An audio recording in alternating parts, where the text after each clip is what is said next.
Let me kind of read just one line from the play, and this is what Jean-Paul Marat says during one of his dialogues with the Marquis de Sade is, "The important thing is to pull yourself up by your own hair, to see yourself inside out and see the whole world with fresh eyes."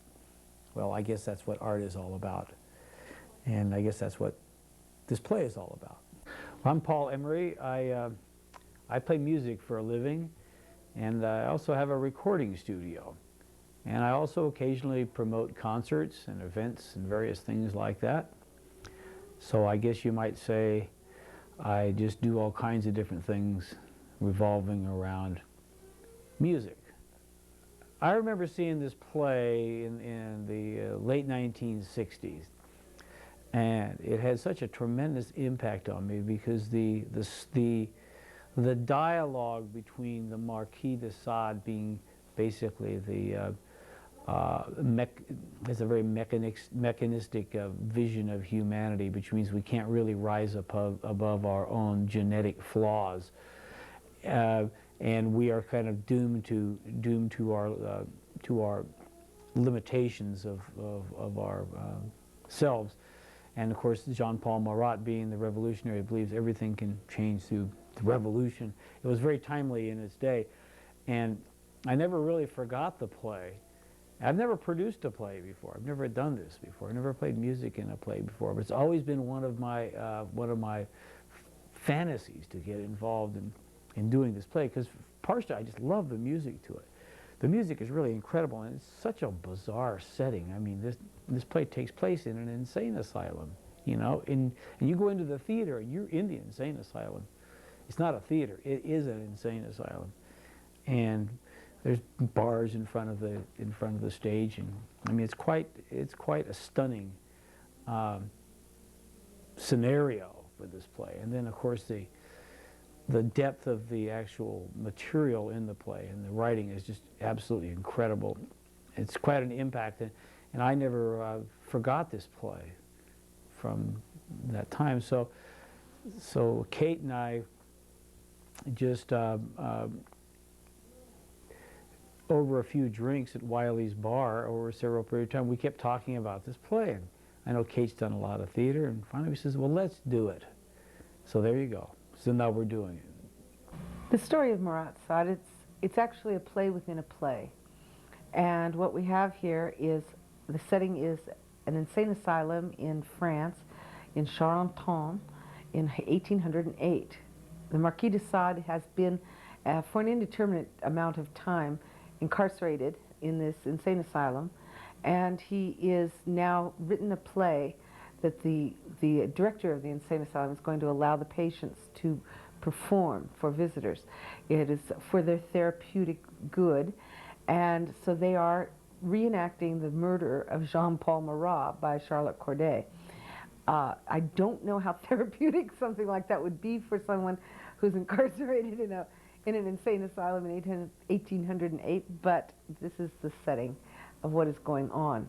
As far as the plot, it's basically a lot of different characters performing monologues, I would say basically, with musical interludes and a narrator in the form of the herald who takes the play forward. And what it's talking about what the revolution was about, what it achieved and what it didn't achieve.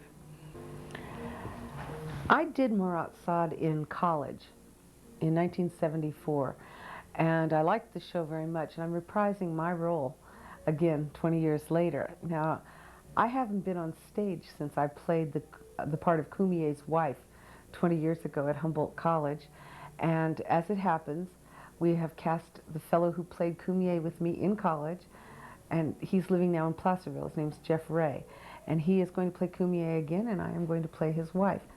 I had done a show probably about 10 years ago that I produced myself called Intermission, again by a fellow that I knew up at Humboldt State University, and I only had 2 actors in it at the time, a very manageable cast compared to the 30 or so that I'll be working with now. However, John Dederick and Larry Pitts worked very well with me. We had a great time, and the show was a real success. So over those 10 years, it's amazing how many people did see the show, seeing as we only had a 44-seat house, and we only did, I think, 6 performances. And to this day, people say, when I meet them, sometimes they'll say, gee, I saw this show, you know, how'd you do it? Where'd you fit in? I was real pleased with the feedback, and I've been asked for many years, why don't you do something else again? I decided, for the longest time, I couldn't decide something to do. I just don't do theater to be doing theater. And when Paul Emery brought up that he liked Marat Sade so much, and I said I sure did too, and he wanted to do the musical directing, it seemed like a natural. Then when we talked to John Dederick, and he was enthusiastic, the whole thing seems to have fallen together really well, including place to do it, the Cultural Center co-sponsoring with us at St. Joseph's, and an incredible cast and crew coming together on a volunteer basis. Just seemed to be the right time. If we might say the stars and the moon and the sun were all in the right place to do this at this time. We've got some great performers in this play. John Dederick is going to play the Marquis de Sade. And actually, John and I have been talking about this play for probably 10 years, how much we've liked the play. And John always says, I want to do that play. I want to be the Marquis de Sade. So when this came together, he says, well, John, here's your chance. John Dederick is playing the Marquis de Sade. I cast him first of all the people that we cast in the show. And I've worked with John quite a number of times, and I really do like working with him. He's highly professional, and he fits the look that I wanted. A nice tall man. He's got a great voice for the Marquis de Sade, and he also knows the show. So I was really thrilled that John, when we first started talking about the possibility of doing the show, said that he was interested, and that was one of the primary reasons that we went ahead and decided to go ahead and produce the show. Now, Tom Taylor is a nice counterpoint to John Dederick, playing the Marquis de John is the Marquis de Sade, Tom Taylor is Jean-Paul Marat. Tom's a real interesting look, and what I was looking for in casting this show was the sound of people's voices and what they looked like. There's not a lot of action, and so I don't need someone real athletic or someone with a lot of ability to move around on the stage and interact. They have to hold their own, and both John and Tom can do this through the use of their voices and their very striking physical appearance. And they're both very able actors, and I felt that they had the intellect to carry off this show. Christine Wallace is going to play Charlotte Corday. Van Dart is going to be playing Jacques Roux. He is the revolutionary priest, which is the kind of pure heart that is behind the revolution of Jean-Paul Marat. We had a potluck to start out because we have such a large cast. There are 30 people and probably about 15 in the support crew. And I felt that a good many of them didn't know one another very well, although quite a number of them are well acquainted. So this was a good loosening up way to get to know one another. And then we sat down and did the reading, the first reading, and it was real successful. I'm looking for a real family ensemble, and I think that was a good way to start it out. We're going to be business from here on out, though. Don Baumgart is handling our publicity. He has a lot of background with the newspapers and radio stations in this community, and so I feel that's in great hands. Bill Holman is handling our graphics, and he has his own company, and so I know that we're going to have quite a professional job done there.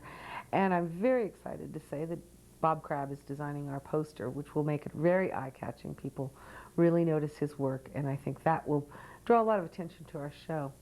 There's all kinds of different music in this, and mostly it's very, very, very, very lyrical music, of course.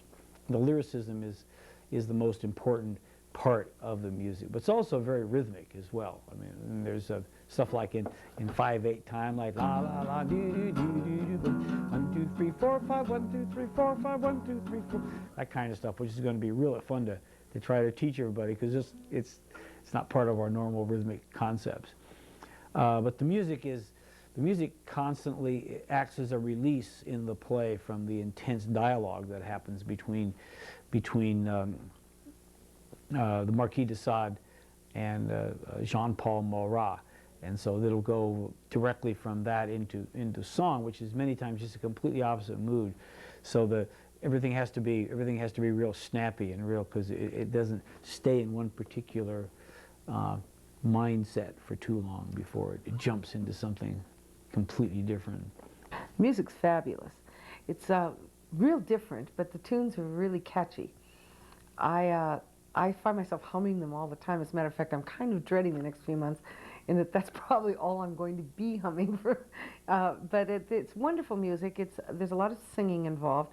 We have 4 singers that principally bring the show along. They are the movement of the show. The main actors are fairly static in their space on the stage, and the singers and the herald are the ones that move around. And the singer's music tells the story, the interim story between the political and moral stances that are taken by the main actors. So the music's a lot of fun. It's somewhat atonal, and the band will be comprised of patients. Yeah, I believe Judy Collins did the music about 20 years ago. I think it was called In My Life was the album. And the music's fabulous. It was kind of popular at the time. And I think a lot of people are going to go away humming it. They're gonna like it. So it's very rousing. We're going to do this at St. Joseph's Hall in Grass Valley. We chose St. Joseph's for this play because it has a real eerie feeling. And I wanted to get away from the typical, we're going to the theater mode for a theater goer. I want this to take people away. I want them to really feel they've been somewhere in an atmosphere that is different than the fourth wall of a theater. I don't want them to be able to disassociate themselves so much from the asylum as being able to say, oh, now I'm at such and such theater. So St. Joseph's Cultural Center offers that. It's going to look really creepy in January and February as our season goes, with the rain or perhaps even snow. I hope it isn't snowing so much that people won't come to see it, but with the rainy weather and whatnot, it'll make it really dank and kind of frightening. We're really kind of glad we're doing it someplace that doesn't have theater very often, so when people come in, they're not going to be used to remembering, you know, what seats they normally sit in and what sort of thing. We want to create this atmosphere of really being somewhere different, and not being in a normal theater, because it is not a theater, it is an insane asylum. We decided to call our production company Seat of the Pants Productions because we don't have any money.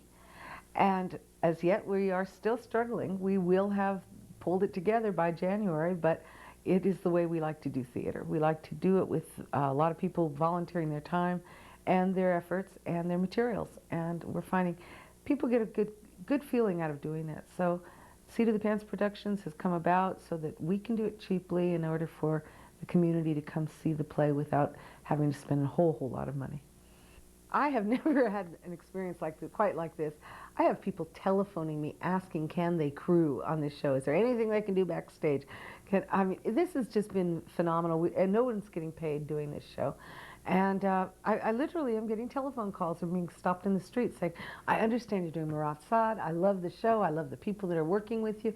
Please let me do something. And so we've got quite an incredible cast and crew. I found that I'm very heartened by the volunteerism for this production. It really tells me that I'm doing the right thing. We are a nonprofit organization, so no one's being paid for any of their efforts, and all the money will be going to a charity that we choose, charity or charities that we choose as a cast and crew. So this has been exciting. There's a real spirit of giving in this show, where no one is worried about who's getting more money or how much are they getting or who's going to be seeing this show to review it, that sort of thing. This is a piece of theater being done for the sake of theater, and I really find this exciting. It has been a long while since I've done a show like that. This material could be considered controversial, I suppose. It depends upon your point of view. Frankly, I think it's timely. We see in our society the rich growing richer and the poor growing poorer, which is pretty much one of the statements, the basic statement that's being made. Yeah, it is a controversial show. I don't think we're going to upset too many people. It would surprise me if we did, but I'm pretty broad-minded.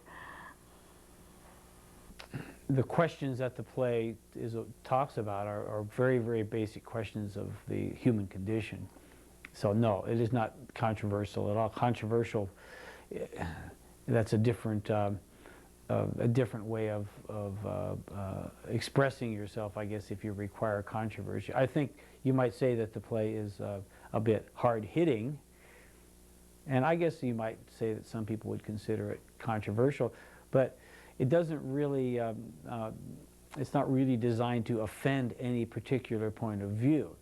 It's really designed to basically attack all points of view. So I guess in that sense it's not controversial because it doesn't really have any favorites. There's no favorites in this play. At the end of the play, you're really just wondering what everything is all about, because it doesn't take a side. We're kind of aiming for an audience that wants to extend itself a little bit intellectually, I believe, in this play. It's not really an evening at the Pops, shall we say. It's pretty hard-hitting stuff. I think it's a thinking person's play, and I think that this community is intelligent and likes to be given honest theater, and that's what we are aiming for with this production of Marat Sade. I like light theater. I have a real good time seeing something fun and musical or whatnot, but we do have a real bright community, and I think that they would like something a little meatier, something to go home and think about. I want everyone to come see this show. Not children necessarily, although there isn't any reason why children couldn't come. It is a bit disturbing because the patients are mental patients, and there is some violence, but it's theatrical violence.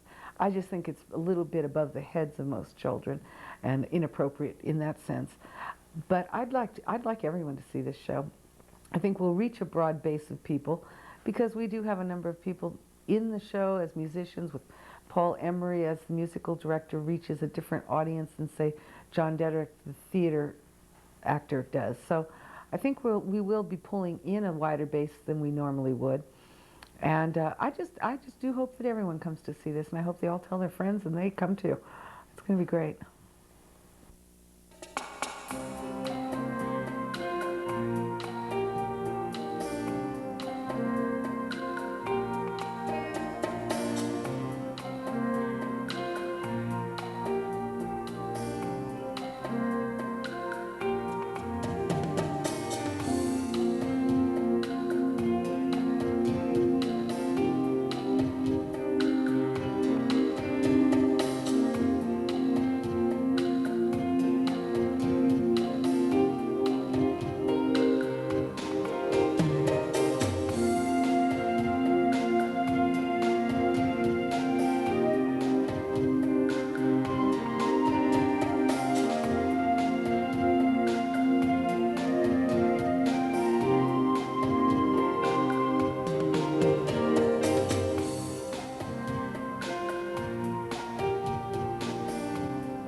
The French revolutionary painter David was very close friends with Marat. In fact, visited him the day before he died. The famous painting that shows Marat dead in his bathtub, holding the letter that Corday sent in one hand, and in his other hand the pen with which he was writing, with the stab wound in his chest, is in fact as close as you could get to a photograph of the event. It was in fact painted from a death mask. It took a cast of Marat's face, and that was used as a model by David to paint his dead friend. He visited the corpse and took this life mask, or death mask it should be called. It's an extraordinary circumstance.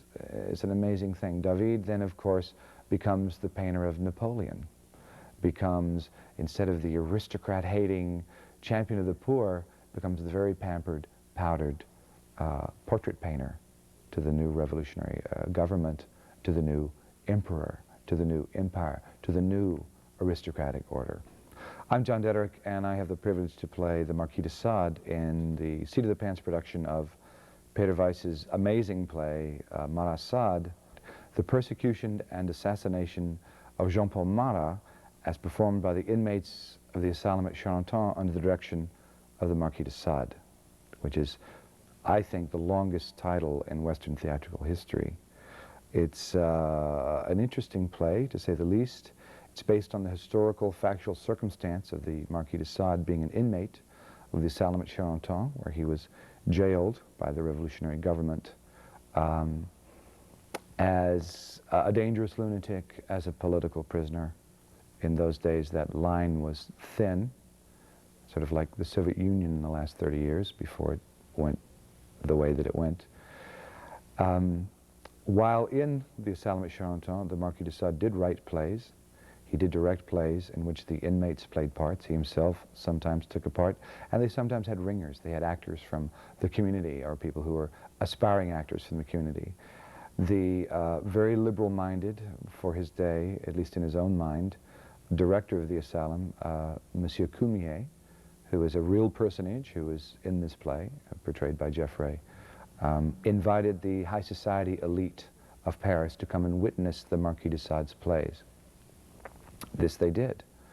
Peter Weiss took this circumstance and created a play within a play, in which the audience who comes in to the theater when they come see our production really stands for the Parisian high society audience who came and attended the Marquis de Sade's plays at Charenton. Peter Weiss wrote this play in 1964, and it was filmed by the Royal Shakespeare Company under the direction of Peter Brook in 1966. It was the first starring role for Glenda Jackson, who played Charlotte Corday. The play is a kind of Hegelian or Marxist dialectic between opposing points of view as represented by Marat and as represented by the Marquis de Sade. When I was cast in the part, then it was time to go to work, do the research, find out about the real historical people. I had the privilege to find some great literature by de Sade and about de Sade. I read a wonderful essay by Simone de Beauvoir, which I found very illuminating. Camille Pellier's essay on de Sade and Rousseau was very helpful.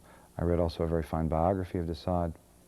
This is a man who has contributed, his name has contributed a word to the English language. We have the word sadism to represent hurting someone for sexual gratification. And indeed, he was into that. He was also into being hurt, hence for sexual gratification, hence sadomasochism as described by Krafft-Ebing. Peter Weiss was an interesting gentleman who was very left-wing, one of those people on Hitler's death list, left Germany in the 30s to live in Sweden, lived there, never returned to Germany to live, wrote plays in German. Another play that he wrote is The Investigation, which is about the Nuremberg trials. A man very much concerned with social justice, a man very intrigued by the revolution, not only in France, but America and Russia, and how they can go so wrong, how they can get so out of bounds and become the enemy. I'm reminded of Pete Townsend and the song by The Who, meet the new boss, same as the old boss. And that's a real core idea in understanding what the author's intent is in this production. This play is about the revolution. It's about the assassination of Jean-Paul Marat by Charlotte Corday, which took place July 13th, 1793, 4 years after the Revolution. The Revolution is generally dated from the fall of the Bastille, which is July 14th, 1789. The Revolution actually begins somewhat prior to that. It didn't just start overnight. It's a mistake to call this the French Revolution. In fact, it should be called the French Revolutionary Period, or the series of French revolutions. It begins with an idea. It begins with an idea of Rousseau, who was long dead, but had written a series of didactic pseudo-novels which express the idea of nature as good, civilization as evil, man as the instrument of his own resurrection. This inflamed intelligent, literate Frenchmen in a very big way, and intelligent, literate Americans as well. He's the architect of two revolutions, Rousseau, and wasn't alive to see really either one of them come to fruition. The revolution, however, in France took a rather darker tone than it did in the United States. In the United States, you have a situation where you have wealthy bourgeois landowners who are interested in increasing their own commercial potential by shedding the tax burden of the king and his armies, maintaining colonies around the world. That circumstance was not the circumstance in France. In France, you have a situation where you have a population of 26 million people, divided into three very strong classes: the first estate, the clergy; second estate, which is the aristocrats; and the third estate, who is everybody else, who is neither clergy nor aristocrat. That's 25 million disenfranchised people who've never had a voice in government, never have had a democratic tradition of any kind.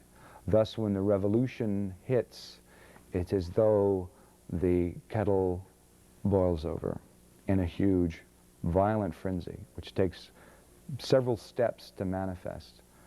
This is the subject of the play within the play. This is the play that the Marquis de Sade has written, which is performed by the Loonies in Charenton. Jean-Paul Marat was head of the Jacobins, who were the sort of extreme radical wing of the revolutionary movement. They take their name from the monastery which they occupied and held their meetings. As the Girondists, who were a rival group of people who the Jacobins eventually wiped out, executed during the Reign of Terror, took their name from a river in southwest France, which is where many of them came from, and their sympathizers identified with their region, hence Girondist. The bloodletting of the revolution is, legendary. The use of the guillotine to take revenge upon aristocrats. Anyone who had a "de" in front of their name is liable to be have their head hacked off. Really can be traced to this disenfranchisement, this overwhelming oppressive economic system in which the vast majority of people, 25 million people, are held in check with virtually very little chance of social advancement until all of a sudden there are no more rules. We have the rights of man, we have total equality, we have a situation where the rest of Europe, which is of course run by kings, are saying, oh, they're deposing their king, this doesn't look good for us, let's go and restore the monarchy. The fear, the great fear among the suddenly enfranchised French that their new freedom was to be taken away from them by French émigrés, the wealthy bourgeois or aristocrats who fled and joined up with armies in Austria and Prussia and England. The great fear that that would lose that freedom led to the reprisals, the terror. There was a tremendous amount of infighting. Virtually all of the revolutionary leaders, the early revolutionary leaders, are people who eventually lose their heads. Rival parties are responsible for executing each other. This is the subject of the play which de Sade is putting on. Marat was stabbed to death in his bathtub by Charlotte Corday, who was a convent girl, who was of an aristocratic family. Let's remember that many of these aristocrats, although they had titular power, were in fact themselves impoverished. They were land poor. Yes, they had a title, but they didn't necessarily have any money.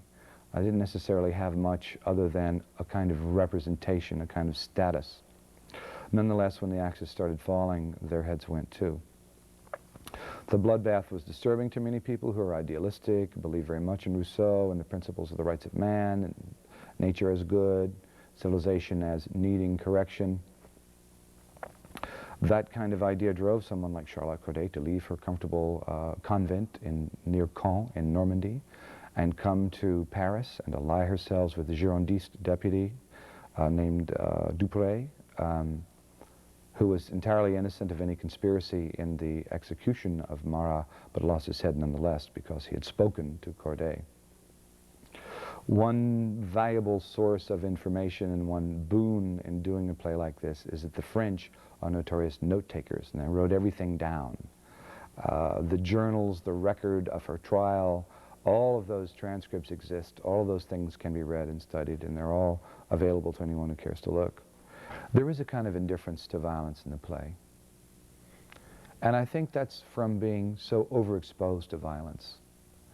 I think if you are used to seeing people led through the streets in wagons to have their heads cut off and are used to the stench of burning corpses in your nostrils, you eventually tune that out and go about your business and go to the opera at night and go out to dinner, have people over in the salon, and there is a kind of deadening, a kind of anesthesia which takes over. It's the same today. Turn on the evening newscast and look at black-on-black violence, look at political violence, look at wars all around the world, look at political execution, look at all these circumstances. Are these the things that motivate us? Are these the things that all of us, myself included, are working to end in the world? No. What are we doing? We're working to pay the rent, pay the taxes, have a relationship, be a family person, or avoid all those things, or whatever it is that we're doing. But it's very few people who are active in taking on the issues that are confronted in this play. In 1995, it's no different than 1808. We are indifferent to violence. One could object to some of the brutality that's expressed and spoken about in the play. In fact, you could say that the play understates the actual brutality of the time. de Sade is using the play within the play to say, look at what human beings do to each other. Look what we do in the name of these glorious ideals. One doesn't have to have very much imagination to look at that circumstance in 1808 and see its very real reflection in 1995 and see what horror is perpetuated over and over and over again through the decades and the centuries in the name of patriotism, in the name of territorial integrity, in the name of national rights and privilege, and all of these buzzwords which governments use to kill people because they're brown, because they're yellow, because they're left-wing, because they're right-wing, doesn't matter. That circumstance today is as real and as current as it was in 1793, as it was in 1808. And we today have the same attitude. Now we're living in this enlightened age. Now we're cultured. Now we're beyond savagery. If that's so, why do we have and why do we desperately need Amnesty International? Why do we desperately need to take a very close look at torture around the world, at political prisoners around the world, including our own country? Why is this so? What is it in mankind which is anything but kind and which allows us to justify political murder on a huge scale? As we speak, as this is being taped, people are being murdered by governments in the name of one political ideal or another. To look at our play and criticize it because, ooh, it's violent, is to have your head in the sand and ignore the truth of how our race behaves. I think it's a real comment on the heart and soul of this play, that people are working for free, that whatever profit is generated, and hopefully there is some, is not going to go to any of the people working this production. People are donating hundreds of hours, whether they're actors or technicians or builders or directors or whomever they are. Whatever profit is generated is going to 3 local institutions, going to the St. Joseph's Cultural Center, who is very generous in helping us mount this production. It's going to the Nevada County AIDS Foundation, and going to Big Brothers Big Sisters. I think it's very appropriate that a play that's about humanitarian idealism and its betrayal is seeking to redress that in whatever infinitesimal way by refusing any economic gain and putting its whatever economic benefit there is back in the community to address some very real issues. The human race needs culture. AIDS has to be dealt with and cured. There's a lot of kids out there who are hurting and need help. And I'm very happy, and we're all happy, to be hopefully an instrument for some donation, however minor, it doesn't matter, it's the principle. And I'm very proud to be a part of that. We chose St. Joseph's for this play because it has a real eerie feeling. And I wanted to get away from the typical, we're going to the theater mode for a theater goer. I want this to take people away. I want them to really feel they've been somewhere in an atmosphere that is different than the fourth wall of a theater. I don't want them to be able to disassociate themselves so much from the asylum as being able to say, oh, now I'm at such and such theater. So St. Joseph's Cultural Center offers that. It's going to look really creepy. I said, hey, patients, come here, come closer. I have a surprise for you tonight. And boy, they were excited about it. This was a lot of fun. I had asked June if she had constructed the basic patient costumes, which is a smock for the women and a smock and a pair of sort of pajama pants for the men. And because we have some 10 or 12, actually I think 12 or 13 patients, she started worrying about, oh, what size, and we'll have to do this. And I said, hey, so it's an asylum. I think one size fits all, don't you? And then I said, let's get, go around to the thrift stores and get all kinds of raggedy-looking scarves, socks, gloves, whatever, and put it all into one great big pile and let the patients costume themselves. So we've been planning this for over a month, and tonight was the big night, and I was really pleased to see them. Boy, they charged after those clothes, and they were flying. I really had a good time watching it, and I really liked the results. That it has an individual flair, given what they had to pull from, and people grabbed for what they wanted, and now they're starting to use those not only as costumes but as props, and that was my intent. It was kind of like a discount day at the thrift store. Everybody was in the grab bags. Oh, I want this one. Oh, I want this one. It was a lot of fun. I noticed that actors have a whole change of character once they put on a costume. They really become who they are a lot more. It really creates a whole different It did give us a new feel experience. tonight. Yeah, it really did. Yeah.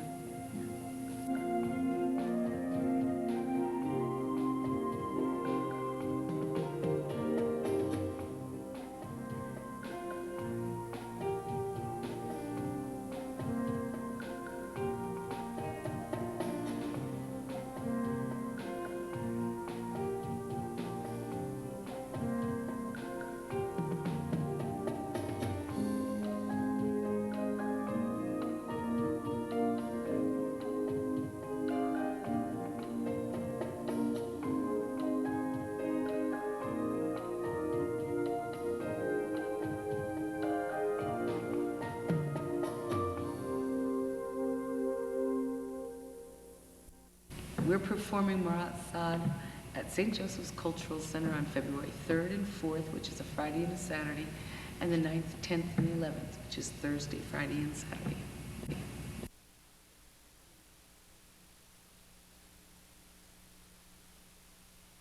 And it would be nice if that breakdown between audience and actor was going on a lot. I mean, that those kinds of, like those weird shrill screams or those kinds of manic things that the inmates get into take place, you know, out in the audience as well as on the stage. True. Or behind the audience or in amongst the audience. There's this sense of like, oh, we're kind of surrounded by loony. Yeah, we can have some loony people kind of wandering around. Exactly. I just love that thing of the breakdown between audience and actor. Right. That we're so used to that proscenium arch that we sort of put it there even when we don't have one. And then that idea that like if the inmates are even in the audience, I mean, Sure. You know what else is great? I've been on the talk about the stage. how the stage is going to be evolved. I've been consulting on that. There's going to be a ramp, wheelchair accessibility. You know, ADA is a big deal. And one thing is there's going to be a ramp, I believe, going laterally from the central platform in front of the stage, going down. That'll be masked normally by a wall that's removable. But there's this whole ramp going from stage level down to the floor, which is something that would be really interesting to be used. You know, just as this marching thing or whatever the transition is between the audience and the stage. Just this ramp, which may or may not be hidden. No, I'm an actor, man. I gotta find a lighting guy. He only takes on the one role. A director puts a vision together and makes something that is only black marks on a white page come completely to life. They cause a manifestation to happen in the physical universe of something that was only in a playwright's head. I met Sands Hall when she was acting as the Queen in Hamlet, and I was doing makeup, and we got to be friendly. She has a friend that has been with the theater for many years, Tom Taylor, who I know pretty well, and he's involved in the show. So Sands came along. She was going to play a singing role, but she was unable to do that, and she offered to do anything she could to help this show. I don't think she knew what she really meant when she asked that, but she did. She's doing terrifically.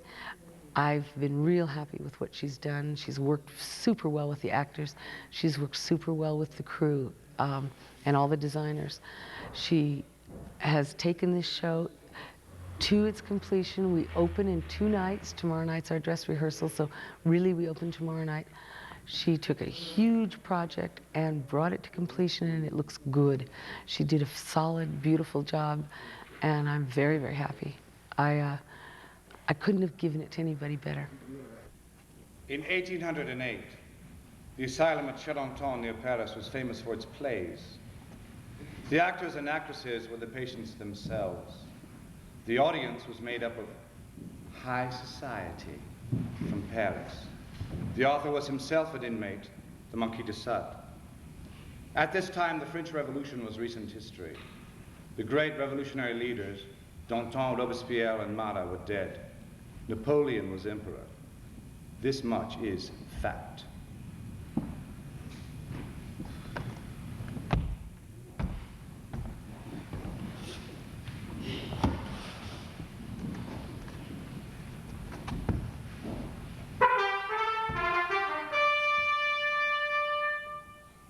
As a director of the clinic at Charenton, I should like to welcome you to this salon, to one of our residents.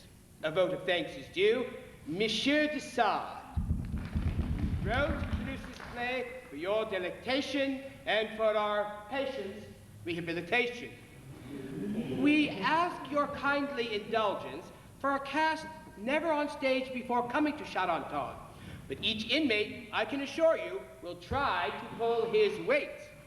At the outset of this show, it was sort of a simpler concept than we ended up with. A lot of things became more of a hurdle than we expected to have to go over. And I found that I couldn't do 2 jobs at once, producing and directing. I had a vision for what Marat Sade by Seat of the Pants Productions was going to be, and I had cast the show, I think, very well and gotten it blocked. And we were really fortunate in having a woman named Sands Hall acting as our acting coach. The actors knew her and trusted her, and I had gotten to know her real well and trusted her. And she's a very sensitive, very perceptive woman. And so when I found that I had to do one or the other, either direct or produce, I really felt that there was no one else that would produce this show with the feeling that I've had since June when I had the idea to do this. But I knew Sands could direct it with the same feeling. So I was very lucky when I asked her if she was willing to take over directing Marat Sade. And she said yes. She's a very brave woman, and it helped the show considerably. She's put her stamp on it, and we've shared a real vision in the show.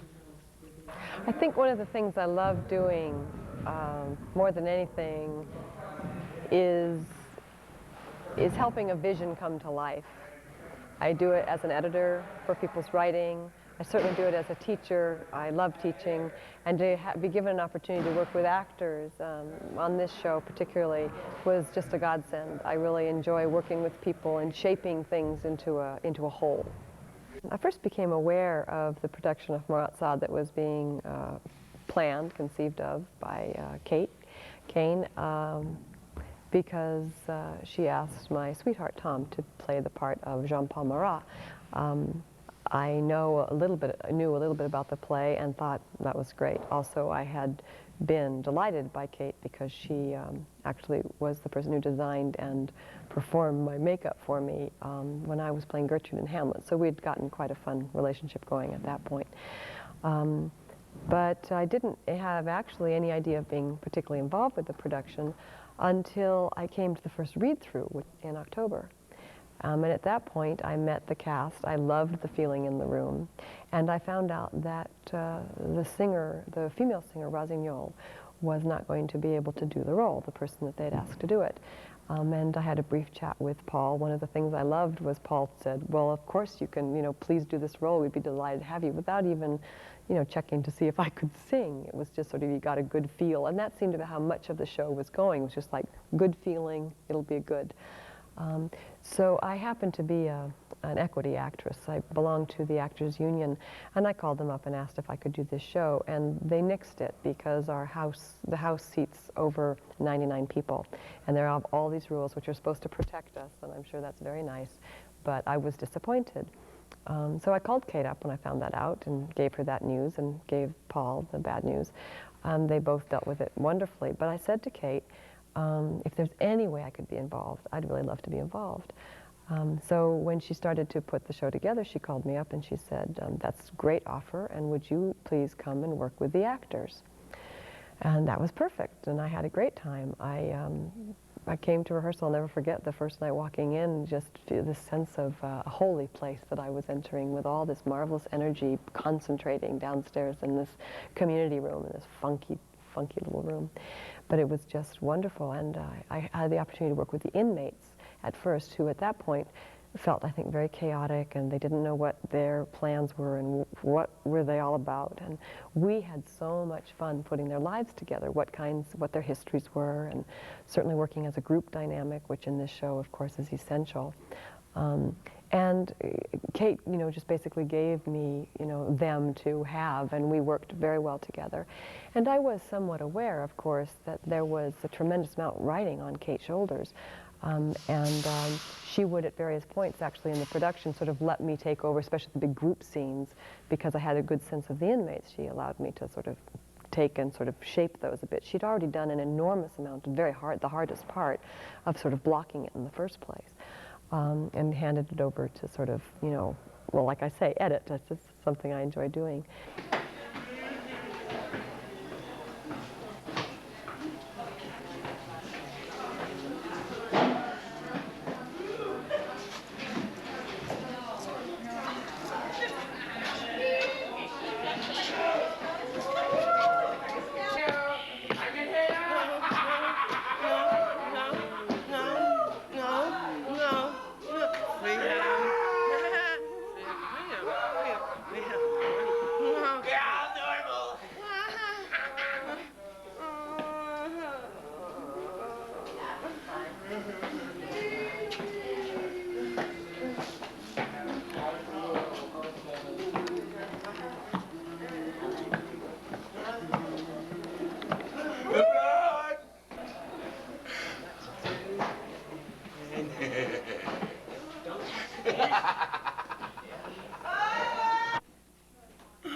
guillotine! Always. Always.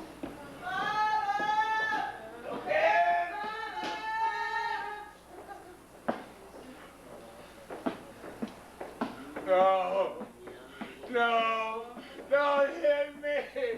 No, not again!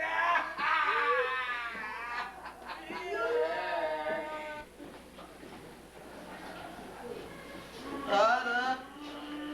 Mother, mother!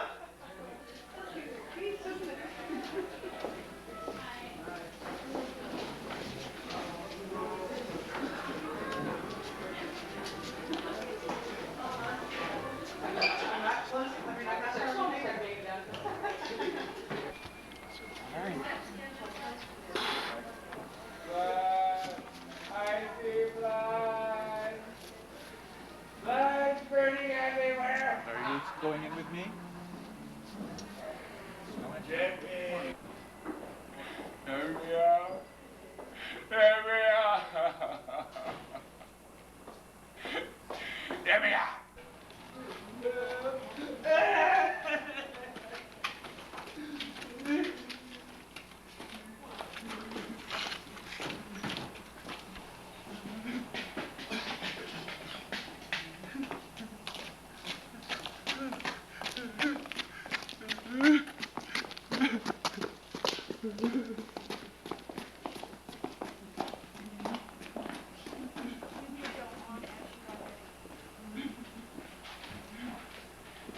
And one night I was actually sitting in my little armchair by my little wood stove, and I got a phone call from Kate who said, just point blank, I'm just over my head, I have too much to do. And I'd been very aware that to produce this show was a huge job with everything that was attached, the new building, contract negotiations, not to mention money, PR, all the production aspects of it are so enormous. And to produce it simultaneously with directing, it seemed to me just an impossible job. So I said I'd be delighted. I mean, good Lord, it would be a wonderful, wonderful opportunity. And I just have to say that the grace with which this was handled has not ceased to amaze me, that she truly just went, it's now your show. I've told people, I said, it's as if she wore her mantle as a director, and she took it off, and she put it around my shoulders. You know, it was a very, very graceful thing. She's basically let it be my show. She's occasionally come up and said, I very much tried to honor her vision, and thank goodness we agreed from the very first design meeting on. We agreed very, very fundamentally on what this show was about. And so we couldn't, for instance, have a fence, the chain link fence that Kate wanted. So I did my best to create one in the house that was invisible, but no less present for the audience. And things like that, which we absolutely agreed with, you know, together. And it's just been a tremendous working situation from then on, you know. I mean, any show going up, particularly with this many personalities involved, it's going to have its series of, you know, clashes and problems. But for the most part, in terms of vision and where we're headed with it, it's been a very straightforward trip. I'm John Dederick, and I have the privilege to play the Marquis de Sade in the Seat of the Pants production of Peter Weiss's amazing play, Marat Sade. This is a man who has contributed, his name has contributed a word to the English language. We have the word sadism to represent hurting someone for sexual gratification. And indeed, he was into that. He was also into being hurt, hence for sexual gratification, hence sadomasochism as described by Krafft-Ebing. I think Peter Weiss did a marvelous job, from what I've been able to tell in the research I've done, in capturing the essence of this character and really giving us someone who is true to the historical information around that person. I think he did that also with Jean-Paul Marat, as played by Tom Taylor in this production, who looks a lot like Jean-Paul Marat, actually, and who was an opportunist, someone who aspired for power, chose many, many paths to get there, leapt on the revolutionary bandwagon, published a paper, Friend of the People. There were 50 to 80 broadsheets that were on the streets of Paris. Marat was the great voice and the great champion. Another interesting figure in the show, who is a real personage, is the figure of Jacques Roux, who was played in this production by Van Dart. Jacques Roux was an ally of Marat. He was a priest who was excommunicated from the church for his radical activities. He was also stirred up and stirring, very much into stirring up people. He was a rabble-rouser. He is an example of a real personage who was put in this asylum because of his political beliefs, not because he was a lunatic. Charlotte Corday, of course, was a real person. There's even a portrait of Charlotte Corday at in a museum in Sacramento. Charlotte Corday in this production is played by Christine Wallace, who in her youth was a television star in Australia, and is the person who plays, it's tricky. I'm a real person, I'm the Marquis de Sade. Jacques Roux is a real person. He is imprisoned in the lunatic asylum for his beliefs. Coulmier was the actual person who ran this asylum. He is played by Jeff Ray in this production. But Charlotte Corday and Jean-Paul Marat, of course, are long dead. They are played in the play within the play by lunatics. So we have a cast of lunatics, or retarded people, or people with cerebral palsy or brainstem injury. There was no distinction in those days. It was not like you're crazy and you have a physical ailment. It was like, you're other than normal, we're locking you up. Your opinions are other than normal, we're locking you up.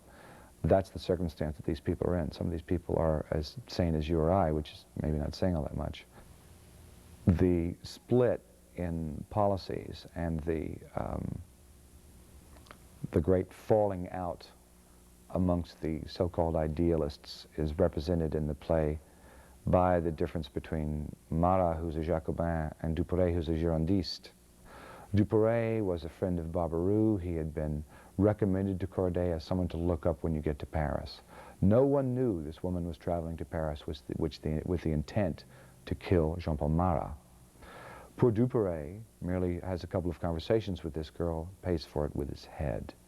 He is played in our production by Glenn Leeson Smith.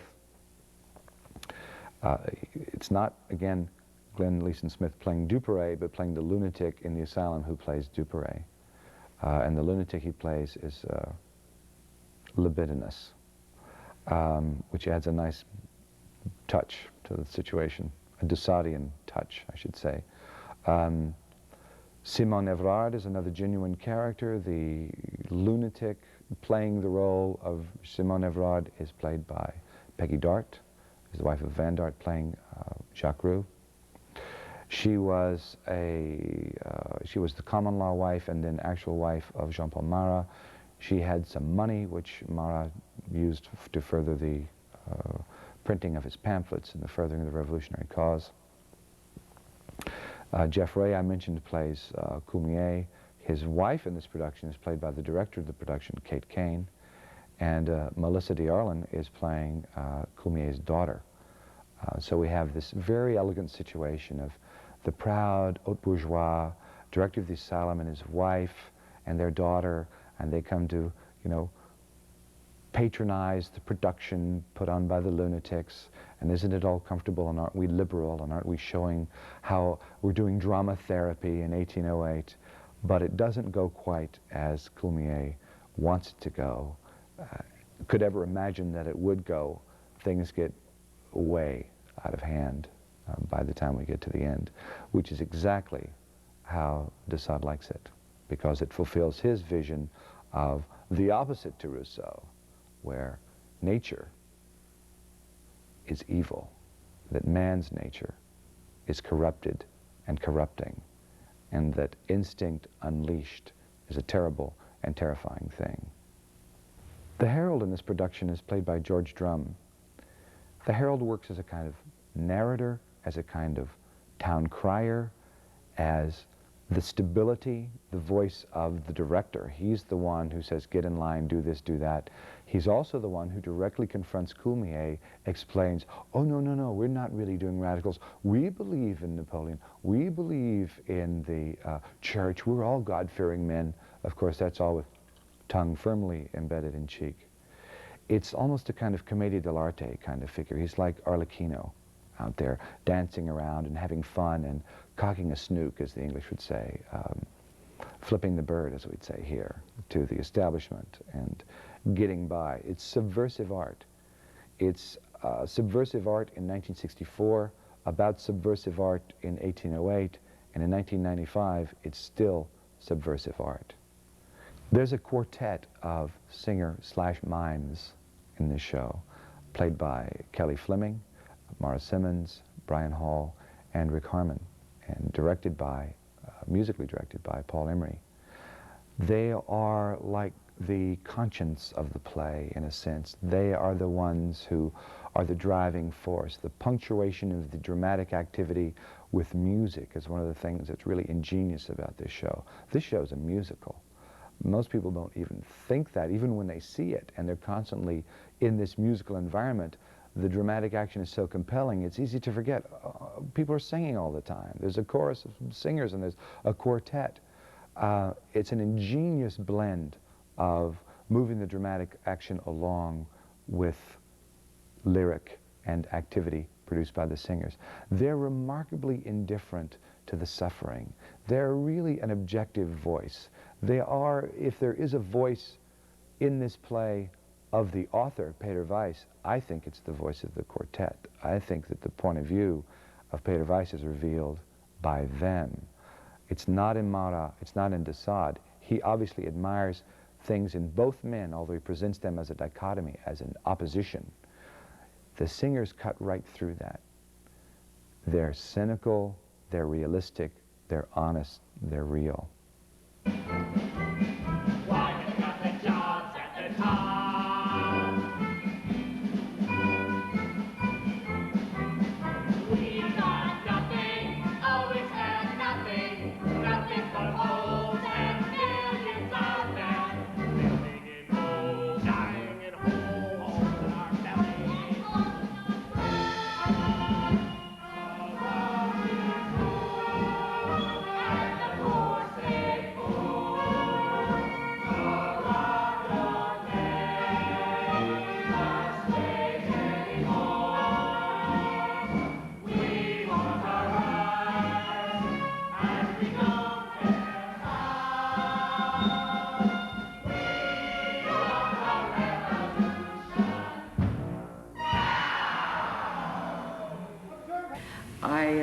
Asked a lot of people who had never done any theater before, either technically or on the stage, to join us.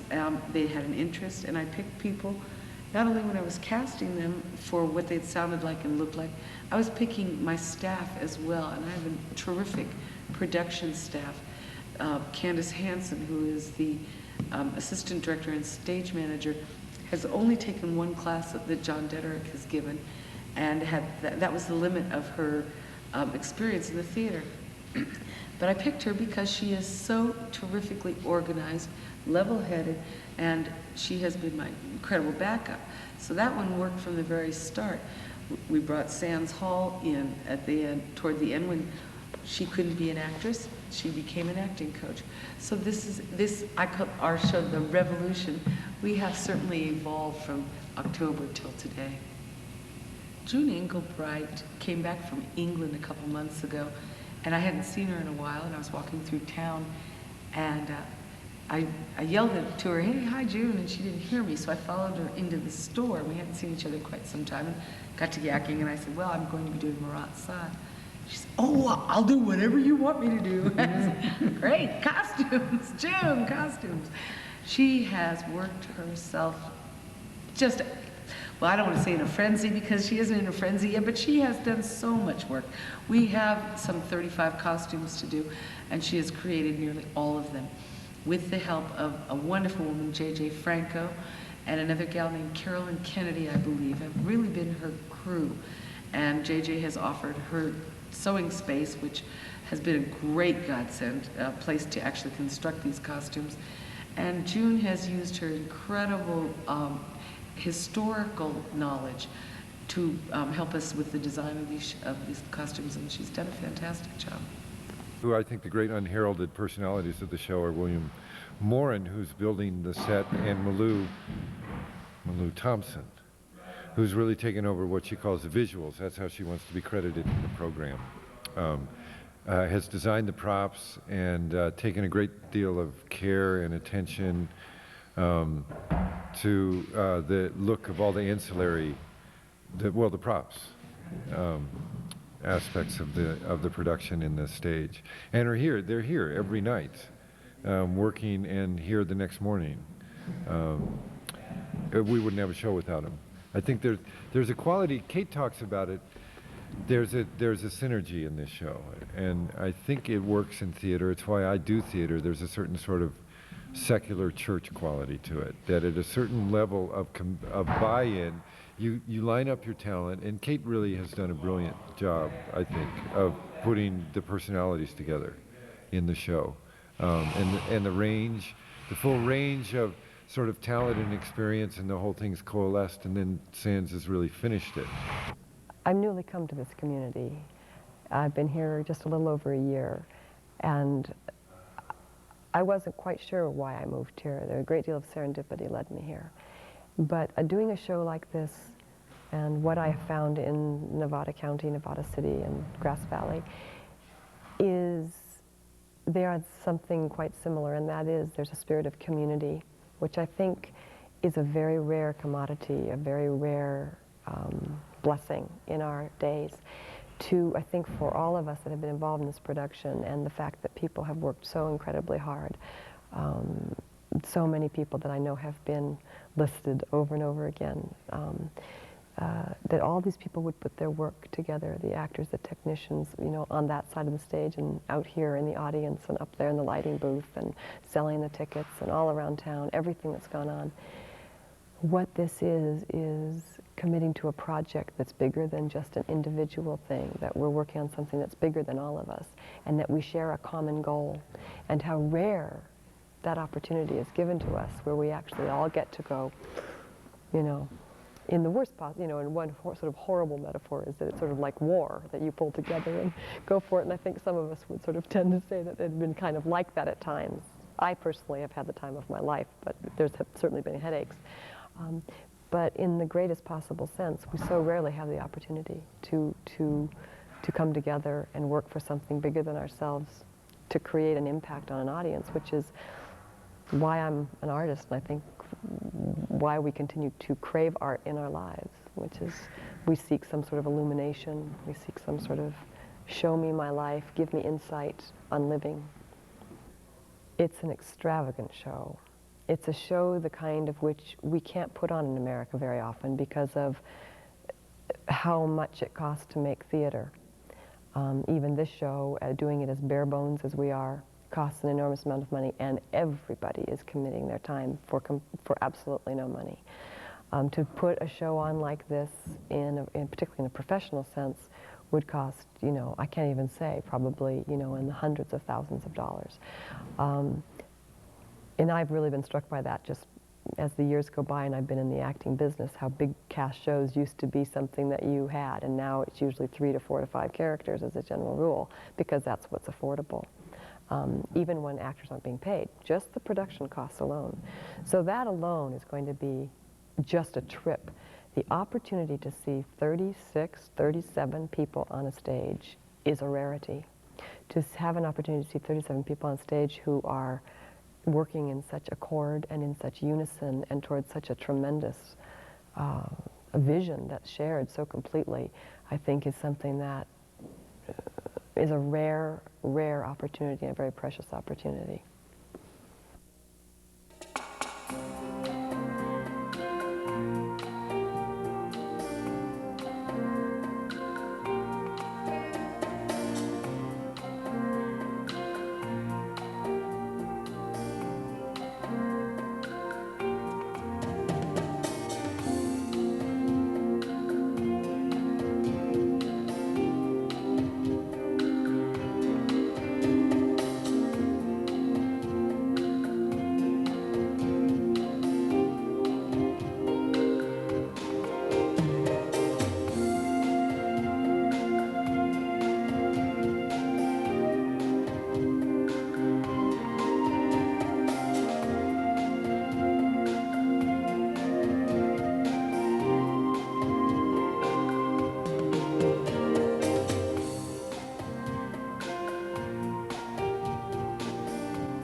Chris? Yes, yes. This is your first show? Very first show. What was it like for you? Well, you know, if you put an idea in context of a first show, I would have never come up with this to have happen here with all these people. The energy was absolutely incredible. People were really committed from the very beginning to make this work the way it did. That's why it became such a growing process for everybody to build this organism. This play was alive. These people were here and we came through the month of January during the rains, during the storms, had power outages, and everybody came down and did it. Constantly did a lot of work, a lot of fun.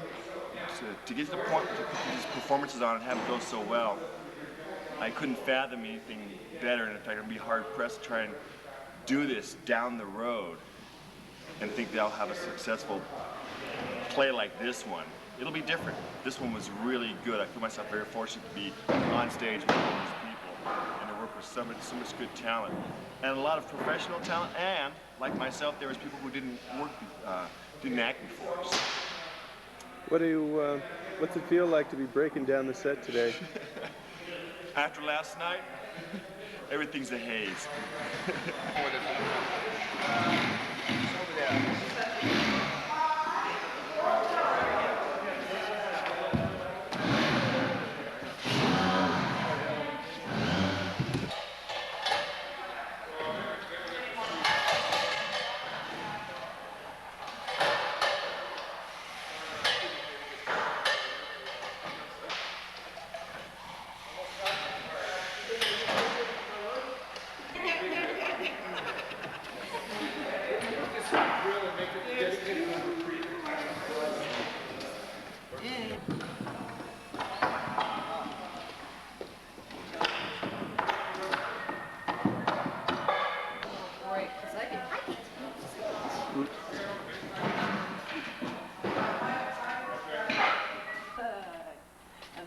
This is where it gets labyrinthic.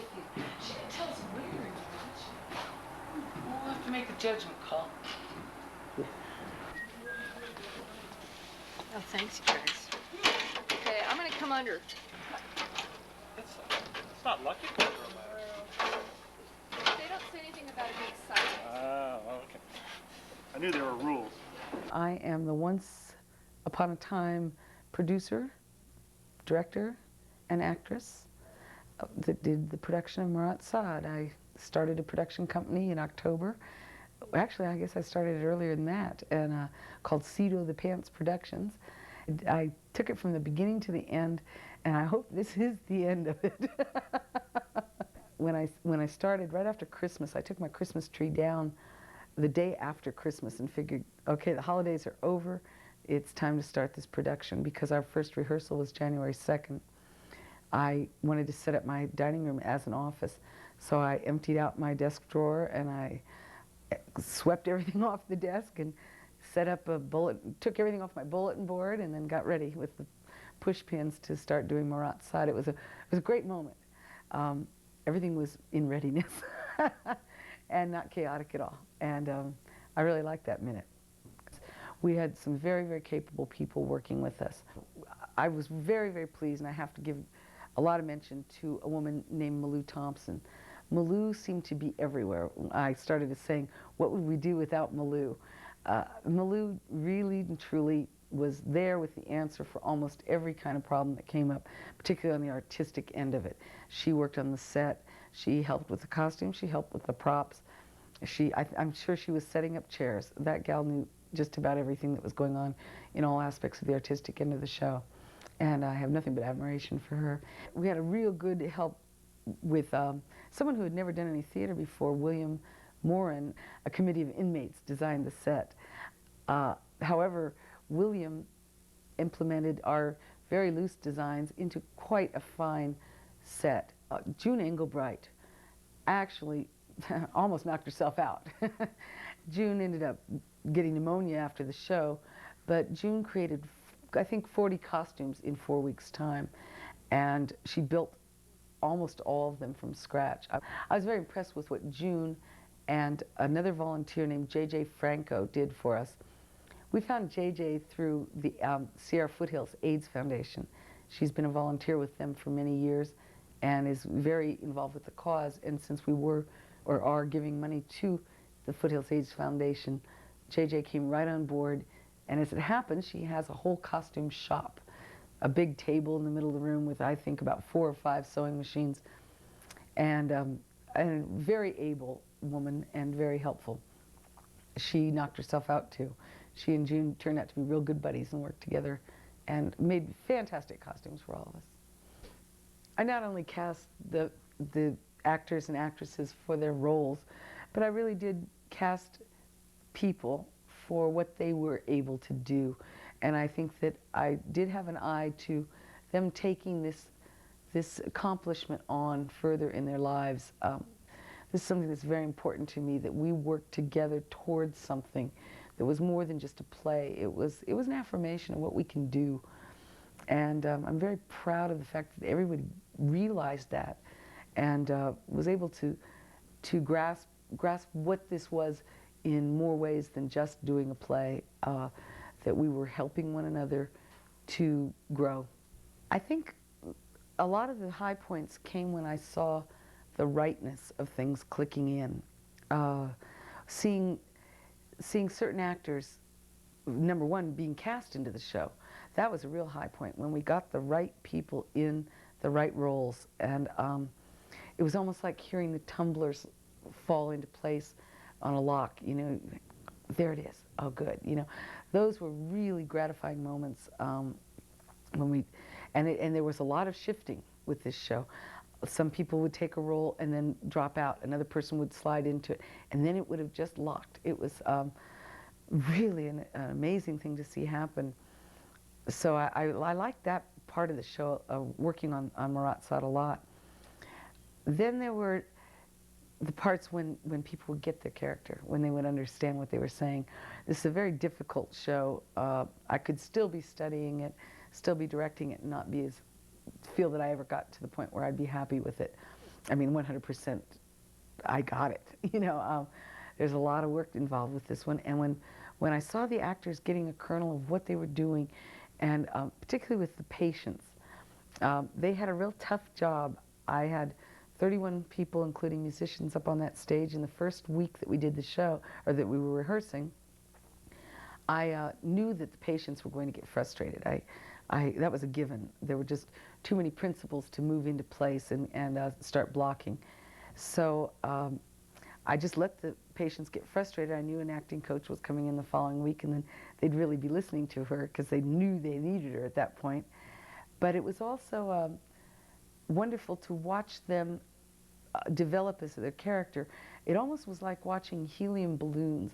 I had all these faces up on the stage, and then boom, somebody came up, somebody got it, boom, another one, boom.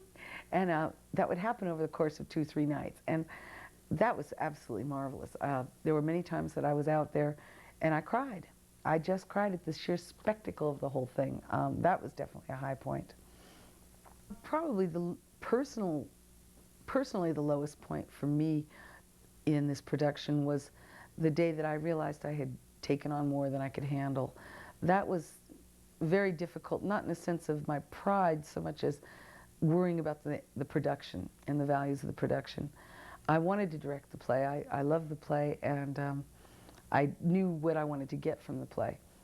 But I also was the producer, and that end of the show wasn't holding up, and as a result of my worrying about that, the direction was starting to get a little frayed at the edges.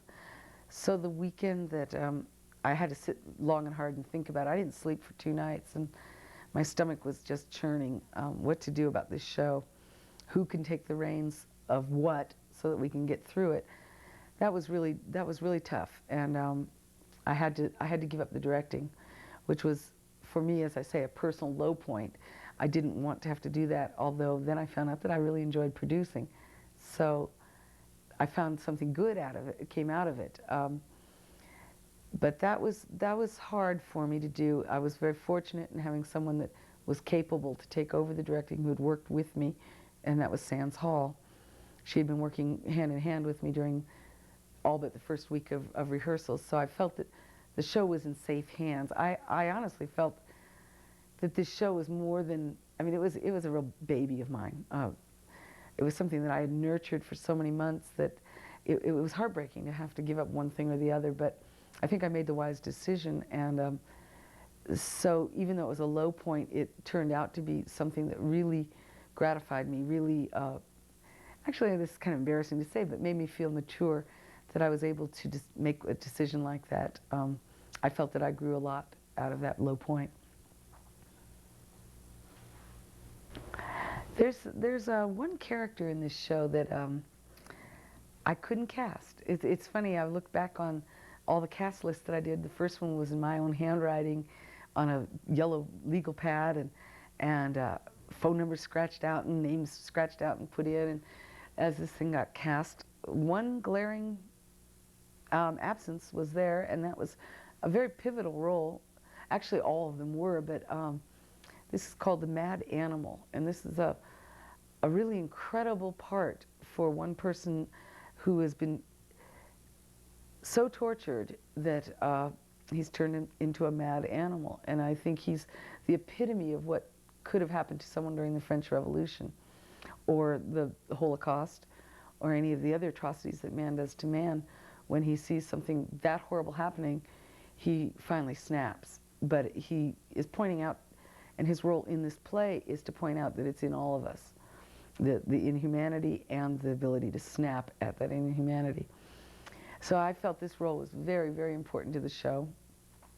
It's only some, I don't know, 20 lines, but so very pivotal that I looked and looked, and there were a number of people who were cast for the show, or looked at the script and then had to let it go because of financial reasons or other obligations, and some very fine actors that wanted to do the role desperately because it is a plum couldn't do it. And I got to a point along about November, December, where I was going to Christmas parties thinking maybe I'll find the mad animal here. And I was walking down the street, literally days, just mumbling to myself, where's that mad animal? Where's that mad? I was getting desperate. I really wanted to find this character. And one evening I walked into where it all began at Wiley's, and which is one of our local hangouts that a lot of my friends go, nice little watering hole in town. And somewhat jokingly, some members of the cast were there. They said, well, the mad animal's here. And I said, what do you mean? They said, well, look, Skip Rose. He's the mad animal. And darn if he isn't. Skip's had a rough life. I've known him for almost 20 years, and he's a great and true heart, but I've never thought of him as a theater actor or even interested in going to see any theatrical pieces. So my first impression, their response was, yeah, right, Skip, and I kind of let it go. And people, over the course of maybe 2 or 3 days, people said, kept saying, well, Skip's kind of interested. So I came in and talked to him, and I said, no, I'm really, you would fit it if you could do it. You'd be perfect for the role, but you got to understand about theater discipline, and I want to know that, you know, if you're going to get involved in this show, you're going to be there every night to rehearse and of course be there every night to perform and take your responsibilities. And he claimed that he understood that, so I read him the part, and he said, that's me, I can do that. So I cast him, and Skip had never done anything like this in his life, and at the time he was living in a tent, and he came to our first rehearsal January 2nd, and it was pouring rain. It started raining, I think, from the first day of rehearsal till dress rehearsal night. We had rain every day, and Skip's living in this tent, and I thought, oh my God, everybody's getting sick. So I moved him in with me. So I actually got to live with the mad animal for a month. And he had nightmares, and he talked in his sleep, and he really went through a lot of rough times with this show, but he did stay healthy, and we got to rehearsals together, and he got noticed in the newspaper. He did a fabulous job. And at the cast party, he wrote something that he couldn't read. I don't know if I'll be able to either. He couldn't read. He had someone else read it, and as it happened, I was out of the room when he read it. So a little later, about half an hour later, I said that I hadn't heard it, and he sat me down and read it to me. And this is what he said. It says, "This play to me. As I fell deeper into the darkness of depression, I was given a ray of light. When in desperation I reached out, I felt a gentle touch to my fingertips. Then the firm, warm grasp of a hand. And as I was gently pulled up from the darkness into the warmth of the light, I realized there is more. Thank you all for sharing with me all your warmth and light. Love, Skip, the mad animal." Skip is actually auditing an acting class now, and he's really great. He says, "Well, of course I won't be able to play, you know, much other than what I am." And I say, "Hey, you didn't think you could do this one either. I mean, this was a real challenge. You can do whatever you want now." And I think that's something that a lot of us learned about this show, is that we can do it. One of the happiest things that I'm finding out now is that, well, Foothill Theater Company opened up auditions to a number of our cast for their upcoming shows, and one of our cast members just got cast in The Diary of Anne Frank. This show had a particular plum at the end of it for me, and I set this up. 22 years ago, my only knowledge of Marat Sade was when I was in college, and I played the part of Coumier's wife in a Humboldt State University production. And it's not a tough role. You get to wear it's a kind of comedic or fussy, funny kind of lady. You get to wear a funny and very kind of glamorous outfit, and you don't have any lines. So I liked the idea of reprising my role of Madame Coumier. So I cast myself. I had that ability to do that. And as it happened, I cast the fellow that I went to college with, and he played Coumier. So we reprised our roles together. And it was kind of a sentimental, wonderful thing. He hasn't been doing much theater over the last few years due to some illness, and he's on the mend. So it was a nice celebration.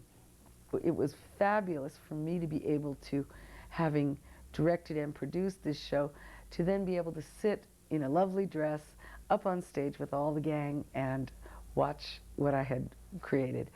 I really, really love this reward at the end of the show, or at the end of the rehearsal and into the production, or the performances. It was interesting. I enjoyed acting. I enjoyed being up there. I didn't really feel nervous at all. I didn't have to do a lot, but I didn't feel nervous. And I found it very interesting in that one evening Jeff did get sick, the fellow that played Coumier, and we had an understudy step in for him. And I found that it was very different acting with another husband.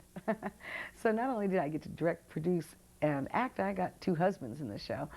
And I found it a real interesting experience to see how differently you relate to a different person in the role. So I really learned a little bit about acting too, and I enjoyed that aspect rather than just sitting there looking gorgeous. Jeff has a serious medical history with diabetes, and so it was a risk casting him, although he has had a kidney transplant and is on, as I say, he's on the mend medically, or with his health. He still lives in Placerville, and it was kind of a wearing job for him to come over from Placerville, drive of about an hour and a half each time, or each way. So a 3-hour drive each time he came over. And we did wear him out a bit. One night during technical rehearsals, Jeff was out and in the hospital. And we went through the rehearsal without him, and got to realizing that it was probably a great idea to have an understudy for him. So we came to an agreement. When I say we, I talked with Sands, and I came to an agreement that the best person to ask would be Jim Thornton. He had been asked to play the part of Duperret, but felt that he couldn't do it at the time, and he had come in and helped us with the lift, getting Marat out of the bathtub so that nobody hurt their backs. He's a fine chiropractor, and so he was somewhat familiar with the show, and although he's not at all the same size as Jeff, probably several sizes smaller than Jeff, who's a fairly portly fellow, and worked beautiful. Jeff's figure worked beautifully in the role, but so did Jim's. It was real interesting that they were that Jim was able to take on the part. I was downtown in Nevada City, waiting to pick up the tickets from our ticket seller that night, and waiting till the place closed. And I decided to walk into Wiley's and put up some posters on the wall, because that was the night that a lot of people from Wiley's were buying tickets. And I got into the bar, and the bartender said, "By the way, you just missed a phone call." I said, "Oh, well, that's not a problem," and ordered a beer while I was waiting. I had about 20 minutes wait to pick up the tickets. And I got to thinking, the only person that would know that was my house guest, that I was down there. So I thought this might be pretty serious. So I called home, and sure enough, Jeff was in the hospital. And this was a Thursday night. We had a paid performance going. And so I wasn't in too much of worry. I called Jim Thornton. I was still sitting at the bar having my beer. Everything's under control. And I said, "Jim, can you go on tonight?" He said, "No." That's when I put the beer down. I said, "What?" He said, "Well, I never got a script." Well, I said, "You'll have one in a few minutes." "Can you do it?" He said, "Yeah." So I did. I raced a script over to him, and he was learning his lines as our fantastic June Engelbright, our costumer, was bringing in the costume so that the audience couldn't tell it wasn't made for him. And he went on holding a leather, so it was sort of like a binder, a leather binder with the script in it, cheated in it. And it worked well because Coumier's role as the director of the asylum allows him the leeway to have a script for the play within the play that de Sade has directed. So we were able to use that little cheat. Jim used that device of checking the script that de Sade was directing to keep track of where we were, and there weren't too many lines, and so he was able then to stand up and deliver his lines as if he'd kind of just scan them, and he was able to deliver them as if he knew them. And he did a fine job. He was just great. As a matter of fact, he turned to me, and we had a lot of leeway in being able to talk with one another up on the stage as husband and wife. And he said something along the lines of, "Well, this isn't here." And I panicked because we had cut some lines out of the show. And I turned to him and I said, "Well," and he said, "No, I'm acting." I just loved it. He was a lot of fun to work with. And so we decided that even though Jeff's health was better on the Friday night, that we would give Jim one more night on Friday night to do the show now that he was comfortable in it, and then Jeff would return for the final night. So, and Jeff very graciously understood that was a good thing to do. And so I had a different husband for 2 nights, and it was a lot of fun working with Jim. He's a good actor and very handsome man too, and so it was a lot of fun. I called this show from the very beginning The Evolution of the Revolution. And I told the actors on January 2nd that this was not going to be like any show they'd ever rehearsed before. And I was right.